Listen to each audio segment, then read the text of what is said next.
Um, Good evening po sa ating lahat. I'm the SK Chairman of Barangay Carlatan and I'm also the SK Federation President.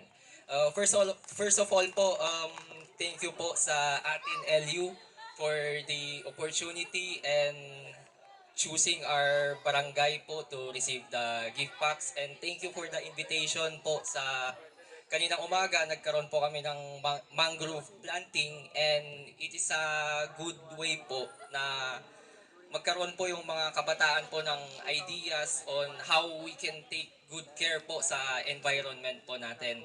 And ang masasabi ko po sa atin LU po na as the Barangay Council of Carlatan and also the SK Federation, that we're always willing to collaborate, support, and help the upcoming projects, plans, and programs.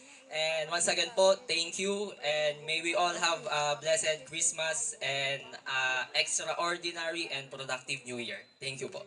Thank you so much, Honorable Kirk Andrew Agulan.